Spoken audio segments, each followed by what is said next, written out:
is CBS News Miami. Good afternoon, and thank you so much for joining us. I'm Elliot Rodriguez, and welcome to CBS News Miami's 4 p.m. Quickcast. Let's take a look at the stories we're following. We begin with breaking news. Rapper Lil Durk faces charges of federal court in Miami today. 32-year-old Durk Banks was arrested in Miami Springs last night on charges of murder for hire. Authorities say it's tied to a bounty he offered to kill a rival rapper in Los Angeles. CBS News Miami's Peter Dench is on this story for us. Look for his report coming up on CBS News Miami at 5.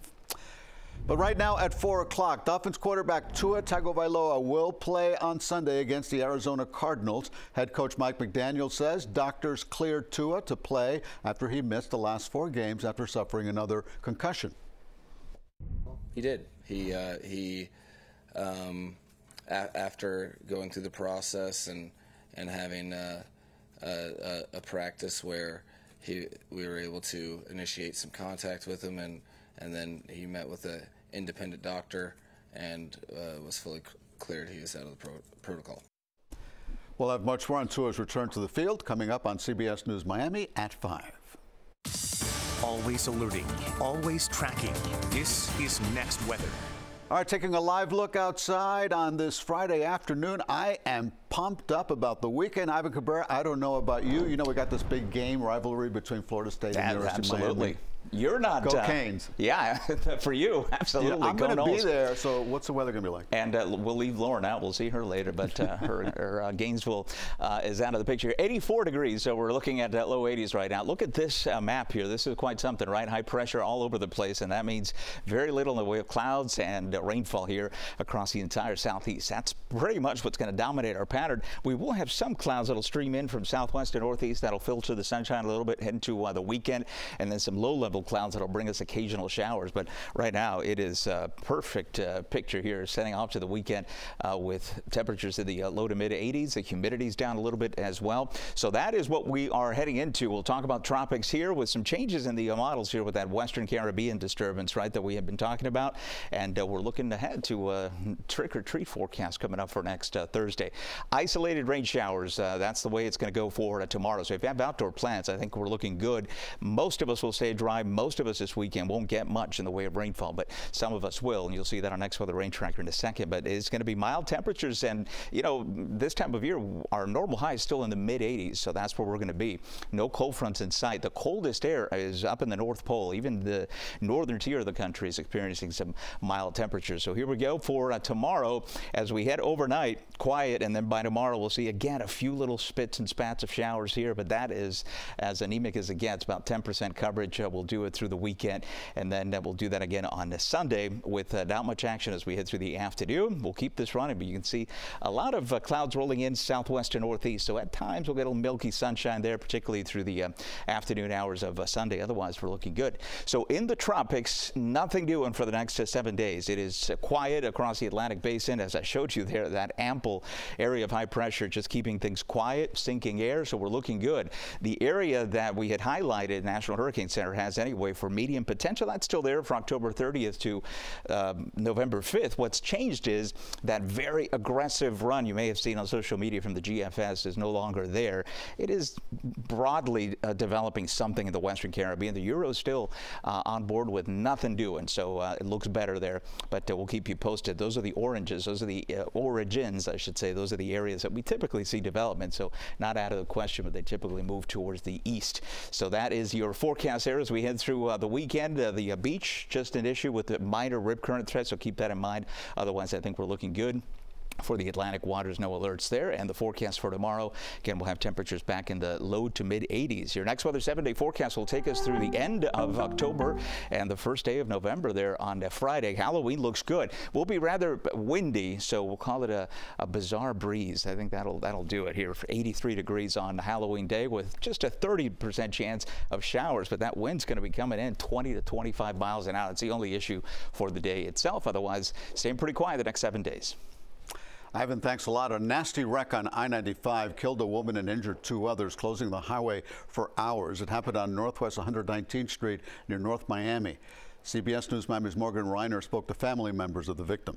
I did just talk to the family in the last half hour, and they told me that their two loved ones are still in critical condition. I asked them about the woman who did not survive the crash, and they told me that it was a good Samaritan who had run over to help those who were involved in the crash. The crash happened around 2:30 this morning on I95 on the northbound side by the 119th Street exit. Florida Highway Patrol said a blue Dodge lost control and hit the concrete barrier wall. The Dodge came to a resting stop in the roadway, and a black Honda sedan then hit the Dodge and also hit several of the people that had gotten out of the Dodge that were standing in the roadway. One woman died on the scene from her injuries, and two others transported here to rider trauma. Traffic shut down for hours, but it has since opened back up. Right now, we do not know the identity of the victim. The family told me at this hour they are not ready to speak yet. At JMH, Morgan Reiner, CBS News, Miami. The Coast Guard has now confirmed that the 66-year-old woman who went overboard at sea jumped. The unidentified woman was a passenger on Royal Caribbean's Allure of the Seas cruise ship that docked this morning at Port Miami. Passengers on board at the time of the search and rescue mission described it as an all-hands-on-deck situation. They say rescue crews use boats and planes in the search in the dead of night in pitch-black waters. Deck 5 is where they launched the rescue boat from. So I went up to deck 16, and there were a lot of people outside that were obviously concerned. You had security all over the place. It was pretty chaotic. The name of the woman has not been released. Miami Beach police say two dangerous men posing as rideshare drivers are off the streets and behind bars. 43-year-old February Gelaton and 56-year-old Herbert Jean are accused of armed robbery while posing as rideshare drivers. Police say they targeted individuals who look to be under the influence of alcohol in Miami Beach's entertainment district. They both face several charges, including armed robbery with a firearm and kidnapping.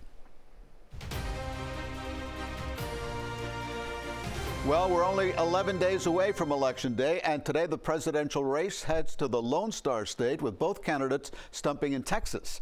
CBS News Miami's Nicole Skanga has the latest as both try to appeal to voters in the final days of campaigning. Former President Donald Trump is focusing his final pitch to voters on his signature issue, the border. Kamala's migrant invasion, given to us through gross incompetence, disqualifies her from even thinking about being president. We can't let that happen. Trump is in Austin today to tape a podcast with Joe Rogan. The comedian has one of the most popular podcasts, especially among men, a demographic Trump has extensively targeted. Get your husband, Hank, get the hell out of the couch, Hank. Get up, get that big fat of yours. We're gonna go and vote for the president. Vice President Kamala Harris is also in Texas today, a state her campaign doesn't expect to win, but they're calling it the ground zero of the anti-abortion movement and think highlighting reproductive rights will help them win the battleground states. 1 in 3 women lives in a state with a Trump abortion ban. Harris leaned into star power at last night's rally in Atlanta with Tyler Perry, Spike Lee, Samuel L. Jackson, and Bruce Springsteen. I'm casting my vote for Kamala Harris and Tim Walz. She's making the case that Trump is only interested in vengeance, not the people. It's either Donald Trump in there stewing over his enemies list, or me working for you. Tonight in Houston, she'll get help from the Beehive when Beyonce joins her on stage. Nicole Skanga, CBS News, the White House. Well, in fact, Beyonce and Willie Nelson will join Harris tonight, along with Democratic Senate candidate Colin Allred, who is in a tight race to unseat Texas Republican Senator Ted Cruz. When we come back, a warning for parents about an alarming increase in the number of cases of walking pneumonia. Welcome back to CBS News Miami's 4 p.m. Quickcast. Many of us consider our pets family. Now, New York City is considering a law that would make it legal for any pet owner to use their paid sick time to care for their furry friends. As CBS News Miami's Vanessa Murdoch shows us, supporters say it would help improve people's mental health. Pet people know furry faces are everything. Take Lila, for example. She's my fur baby. She's the love of my life. So it's understandable that if Lila falls ill, I'm not going to leave her at home alone if she's actively sick. A just proposed amendment to the city's Earn Safe and Sick Time Act, Introduction 1089, would make it legal for Lila's mom and any pet owner to use sick time to care for a service or companion animal. Council member Sean Abreu sponsored the ad. We want to make people feel, comfortable in taking care of their animals. Abreu says the amendment intends to improve mental health in the city. Mental health crisis is something that we need to do more on. There's a resource that's directly available to us, and that's pet ownership. Just by petting a cat or a dog can really improve a person's mood.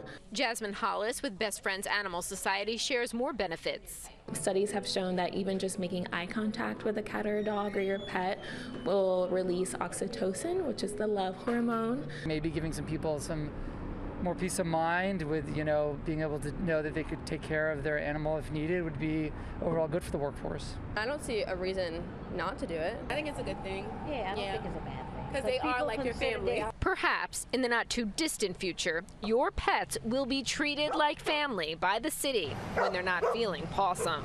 Vanessa Murdoch, CBS News, New York. In today's Health Watch, pediatricians across the U.S. are noting a surge in cases of walking pneumonia.